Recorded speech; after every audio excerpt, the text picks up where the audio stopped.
Hey everybody, GetMeowth here, part 2 card review, let's go. First up we have Cloud Prince. This is a 5 mana mage minion, 4/4 elemental with the battle cry, if you control a secret, deal 6 damage. The best way I like to think about this card is that it is a fireball on a 1 mana 4/4 stick. And you're pretty much going to always have this condition met if you're running 1 or 2 ice blocks in your deck. This card is perfect for Secret Mage in Wild, right? It's burn because it can hit face if you need it. It can also be used on minions if you really, really need it. And like I said, it's not that hard to have a secret active for this ability to activate. And Secret Mage has always kind of traditionally struggled with this 5 mana slot, right? Normally you're trying to go Arcanologist and a Kirin in the same turn, but most of the time that doesn't happen, so you've seen a lot of list slot and a Lotheb. I think this card fits perfectly into that slot, and I think this will make Secret Mage a lot better in Wild. I really, really like this card, and I think this one will definitely see play. Next up, we have Arcane Flak Mage. So Arcane Flak Mage is a 2 mana 3/2 mage minion. After you play a secret, deal 2 damage to all enemy minions. So you already have to have this card in play and then play a secret for you to get this ability. It's not the opposite, right? So you can't have an ice lock and then play this and then consecrate the enemy board, which would be awesome. The way that this is currently, I actually don't see this seeing play. I think you can tech this card into Secret Mage if you're seeing a bunch of Odd Paladin or even Shaman. And then the best case situation is you're playing Flak Mage and like a Cabal Lackey on turn 3 to get the Consecrate effect. That's best case scenario. I don't actually see this being really, really good. You could maybe tech this in if you're playing in a super aggressive meta, but at that point, are you really supposed to be playing a Secret Mage anyways? And why make the deck worse against the slow decks, which this deck is supposed to be the best for, right? So while a lot of people are hype on this card, I think it's a nice maybe tech inclusion for Secret Mage, but it's not going to be necessarily good enough to see play. Next up, we have Splitting Axe. So this is a 4 mana Shaman weapon. 4 mana 3/2, so it's not very good stats. So it has to have a really, really insane battle cry. And its battle cry is pretty good. Summon copies of your totems. So it'll copy your totem golems, it'll copy your basic totems, it'll copy your mana tide totems, it'll copy your 0/2 lackey totem. It'll copy the buffs on totems, right? So if you've played an Earthen Might or Totemic Might or Thunderblood Valiant, right? It'll copy the buffs.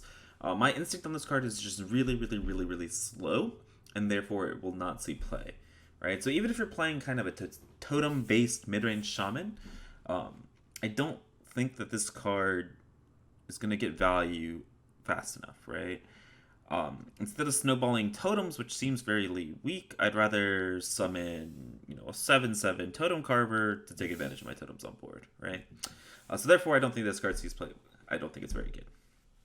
Next up, we have World Kick Master. So this is basically Underbelly Angler for Rogue with combo. But 2 mana 1/2, whenever you play a combo, add a random card to your hand, is not nearly strong enough. Not nearly strong enough to see play. Can't just tempo this out on 2. It's pretty weak. A lot of combo cards are actually kind of underwhelming. You'll get the clip where you play World Kick Master into Eviscerate, and then you get 3 more Eviscerates. And that's a sick clip, but I don't think this card's actually good enough to see play. Next up, we have Hooked Scimitar. So this is a 3 mana 2/2 weapon, combo gain +2 attack. Okay, this combo card I think is actually pretty good. I think this card is a 3 mana 4/2 weapon a large majority of the time, and I think this card is very good for aggressive rogue builds. The thing is, I don't know if this sees play in something like Odd Rogue, where you have your dagger and you have like Deadly Poison, but just recently, I think it was Corbett hit Legend with just like an aggro pirate rogue that ran kind of that shell that Kingsbane rogue used to run. But he wasn't running Kingsbane or weapon buffs, he was just playing aggro rogue.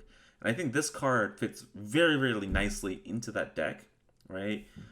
In place of maybe the 4/2 pick, right, with the Shadow Step. So in that shell with Raiding Party, I think this card is pretty damn good. And I think this might push the aggro archetypes to actually be a viable thing. Next up, we have Tortollan Pilgrim. So this is an 8 mana 5/5. So this is very similar to a previous card that was an 8 mana 5/4. Discover a random spell and cast it. So this way, you're discovering a copy of a spell that's already in your deck, right? So you're already running good spells in your hand, and then you get to discover the situational card that you want to run. So I think this card actually has a lot more potential than it looks at first glance. I think this card could potentially fit very nicely into those Reno Mage shells that run the big spell package, and of course, big spell mage. Of course, this also fits really nicely with the Oxeron's puzzle box, because you're casting a copy of the spell and not the actual copy. Um, but yeah, I actually think this card is pretty good. And I think this does slot into your Reno Mage archetypes that are running the big spell package. But the question always becomes, how good is Reno Mage or the big spell mage actually, if they can't deal with the meta decks?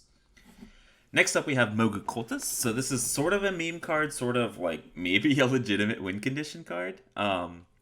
So this is a 1 mana 1/1. If your board is full of Mogu Cultist, as a battle cry, sacrifice them all and summon Highkeeper Ra. So you can't cheat them out, right? You actually have to play the 7th one.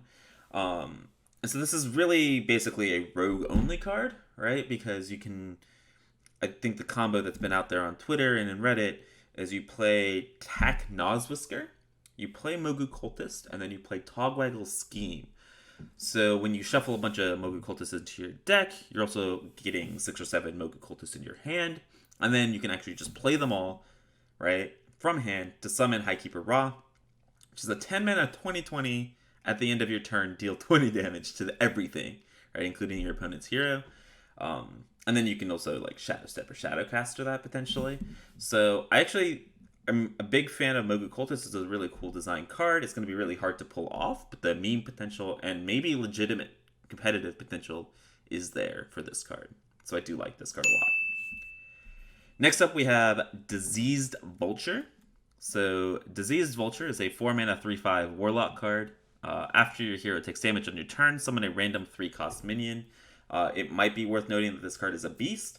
It also might be worth noting that this card is just not very good, in my opinion. If you want to run, this is like a Zulok style card. If you want to run a Zulok style deck, you have much better options in the Demon package, the Magic Carpet package, and now the Lackey package.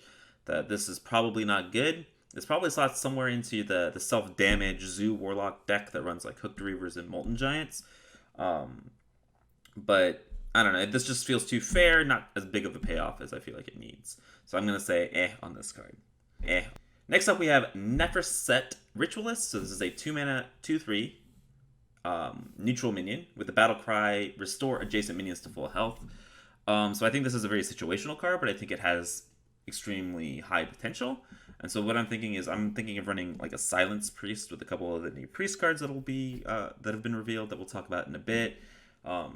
And you run like Ancient Watchers, the Humongous Rice Leaf, the 4 mana 7/7. You're running the 2 mana 2/3 Dalaran Librarian. You're running Silences. You're running Purifies. You're running this guy, so that once you taunt them up, you can keep them at full health. I think that deck, this goes in that style of deck, but outside of that style of deck, I don't see where this card sees play. So it's not a very good card, but I think it's one of those cards with potential. Next up, we have Into the Fray. So this is a 1 mana warrior spell. Give all taunt minions in your hand +2/+2. So this is bolster for 1 mana, but in your hand instead of the board. So it's kind of like a hand buff and bolster mix. I think this card is a little bit better than bolster, right? I can already see it now. You go turn 1 Into the Fray, double target dummy, right? Double 2/4 for stats. It's pretty damn good. I can see this card potentially going in that Quest Warrior deck. Whether it's the odd Quest Warrior, or normal Quest Warrior, or the fast Quest Warrior, you've got a couple of options. So I think this card will see play in that Taunt Warrior archetype. Whether that Taunt Warrior archetype is good enough to see play, we'll see. Next up, we have Anubis Hath Warbringer. So this is a 9 mana 9/6 Death Rattle. Give all minions in your hand +3/+3. So this is a really expensive hand buff card. Can maybe synergize with stuff like Anka, the rogue legendary minion. That'll make this cost 1. And then you can do some maybe hand buff shenanigan combos with something like, okay, you Anka, you play double Warbringer, then you buff like Leroy's in your hand, right? And now you have a 12 damage Leroy that you can face this with a Cold Blood, maybe. I don't really know. So yeah, outside of the meme combo potential, I don't see where this is played in constructed. Next up, we have Infested Goblin. So this is a 3-mana 2/3 neutral taunt minion. Some terrible stats. With the Death Rattle, add 2 1/1 scarabs with taunt to your hand. So if this summoned the 2 1/1 scarabs with taunt to the board, this card would be really, really good. Because it adds them to your hand, it's really, really bad. Right? So obviously this is supposed to have synergy in that taunt warrior archetype with like Into the Fray. And maybe you run this in the like hyper aggressive complete your taunt warrior quest by like turn 3, turn 4. In the deck you're running target dummies and shield bearers and stuff like that. This probably goes in that deck, but I don't think that that's going to be the optimal way to build taunt warrior. And if it's not going in that deck, or that deck's not seeing play, there's nowhere else that this card sees play, so I'm going to say on this guy too. Next up, we have Frightened Flunky. So this card is actually, I think, a lot better than a lot of the other taunt warrior cards that we've seen. So this is a 2-mana 2/2 warrior minion with taunt, right? So it counts towards the quest. With the battle cry, discover another taunt minion. And of course, when you're discovering minions, they're biased towards class minions, and you have a lot of pretty damn good warrior taunts at this point, including our new warrior legendary. So this is kind of, I like to think about like Stonehill Defender, right, for warrior. And so you run 2 of these and 2 Stonehill Defenders, pretty damn good. As well as you're getting access to the good warrior taunts, right? So I think that's my comparison. It's pretty good stats for a 2-drop, 2-mana 2/2 taunt. It's not the worst thing in the world. Plus, you get to discover a good warrior taunt. So I think this will see play in all your taunt warrior archetypes. Next up, speaking of good cards, we have Pressure Plate. So this is the new Hunter Secret. Of course, Hunter Secrets are 2 mana. Secret, after your opponent casts a spell, destroy a random enemy minion. So this is nuts, right? Against any slow mid-range deck, because they generally tend to play a lot of spells with high impact minions, right? So think Big Priest, for example, right?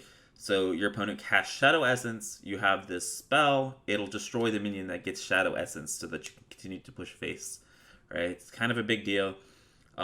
Against Warlock, right? Against your opponent defiles and you have the Pressure Plate. I think this, in addition to like Wandering Monster and Cat Trick, Hunter is getting a very great stable of, when you're running a secret package and you're running 7 or 8 secrets, now you're getting, like, you have 6 really, really good secrets, and then you can flex your last couple, right? Depending on the meta. I think this card's really, really good. I think this card will see play in a wide variety of Hunter decks that are running a secret package. And I expect you to see a lot of this card in your local metagame after the expansion launches. Next up, we have Wasteland Assassin. So this is a 5-mana 4/2 Stealth Reborn. If this was like 4 mana, I would compare it to Piloted Shredder, but it's 5 mana, so I'm going to say this card's crap, and I'm not going to spend any more time on it. Next up, we have High Priest Amet. So this is the Priest Legendary minion. 4 mana 2/7. Whenever you summon a minion, set its health equal to this minion's, right? So when I play Amet, and then I play a Divine Spirit on Amet, and now I have a 4 mana 2/14, and then I'm going to summon any minion after that is going to be set at 14 health, which is insane, right? So this goes in a lot of combo priest decks, right? When you're playing the Inner Fire Priest package. And I think there's been a lot of combos that have been talked about with this deck where you play Amet, you play 2 boars. So you play Amet, you play double Divine Spirit on Amet, you play 2 Stone Tusk boars, then you play Confuse or Topsy Turvies to OTK your opponent. And then you have Silencer 2 for taunts. So I actually think that's not like the worst combo in the world. The problem with Priest has always been not how much damage you can deal with the Inner Fire stuff, but the survivability and card draw aspect. So yeah, Priest has got another card. It's a pretty good standalone card in your Inner Fire Priest packages anyways. But yeah, I think this card's pretty good. I think this will see play in your Inner Fire Priest. Outside of that, I don't see it seeing play. But if you like Inner Fire Priest, this card's going to be a must-craft for you. Next up, we have Generous Mummy. So this is a 3-mana 5/4, so pretty damn good stats until you see the text, right? It's got Reborn, And the real kicker is your opponent's cards cost 1 less as an aura effect for this card.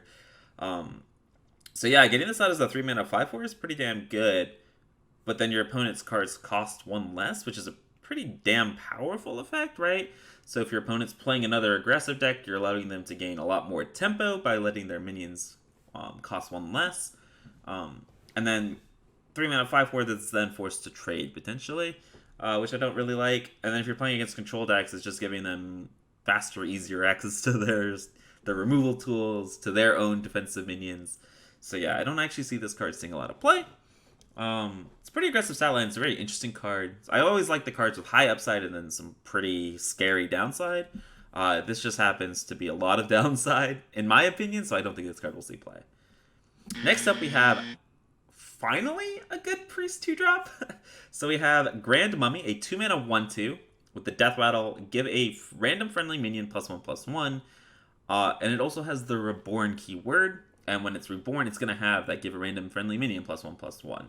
So in reality, this is basically a 2 mana 4/5 in stats.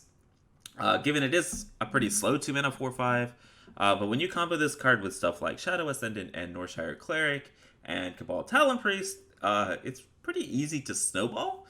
I think Priest is getting a lot of tools for Tempo Priest, which I really, really like, and I will definitely be theory crafting and playing, and I think this card is great for that archetype.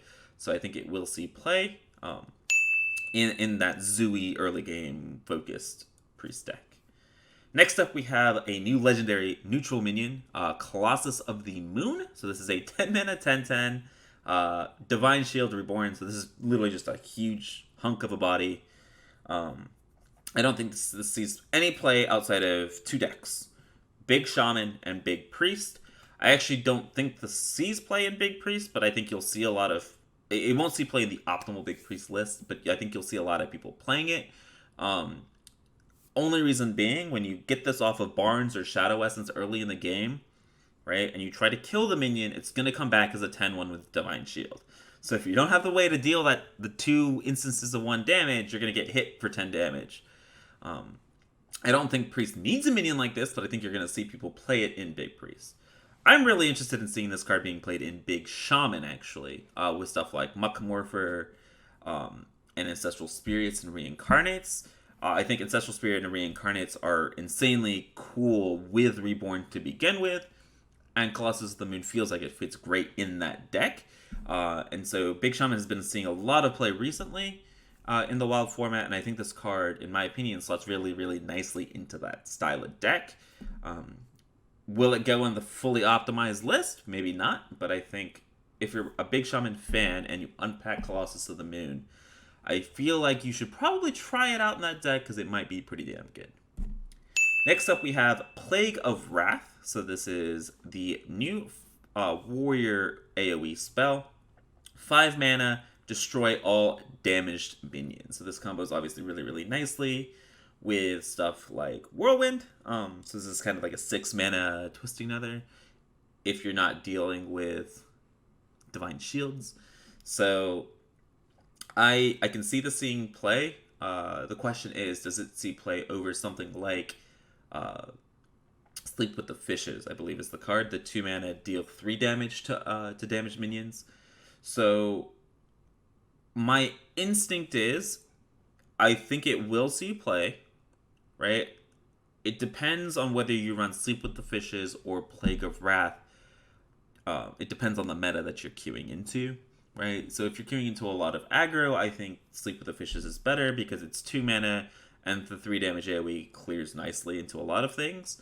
But if you're running into a very slow, greedy meta, Plague of Wrath with 2 brawls can pretty much clear every board. It can pretty much clear every board, except for Reborns, obviously, right? Or Death Rattles. So yeah, I think it fills that same slot as Sleep with the Fishes, sorry. The question is, depends on which one you want to run, right? But I think this card is pretty good. And then the last card for this review is Sunstruck Henchman. So this is a 4 mana 6/5 neutral minion. So pretty damn aggressive stats. I like those kind of stats. At the start of your turn, this has a 50% chance to fall asleep. So this is the ogre kind of tribe in Hearthstone. So like Ogre Brute, right? The 3-mana 4/4, 50% chance to attack the wrong minion. I think there's a lot of ogre cards out there. So this is kind of their next step in their evolution, where instead of hitting the wrong minion, now they're just getting lazy as hell and just falling asleep on the job. I personally think that a 50% chance to fall asleep is better than 50% chance of hitting the wrong minion and killing itself. But that being said, I still don't think a 4-mana 6/5 neutral minion is strong enough to go in a lot of decks, right? So like even Shaman's the big even class, and they have their own big minions on turn 4 that don't have this sort of downside. And I don't think any other deck out there really just wants a 4-mana big-bodied minion on turn 4. Because Evenlock has its own giants and Twilight Drakes. And if you guys can think of another deck that would like to run this card, please let me know. Because I like this card. I like the flavor of this card. I just don't think it's very good. But yeah, so that's going to be it for part 2 of the card review. As always, if there are cards that you disagree with me about, please let me know in the comments. And make sure you guys drop me a follow on Twitch or Twitter for live gameplay and deck lists as we get closer and closer to the expansion. I hope you all enjoyed, and I will see you guys next time. Later, guys.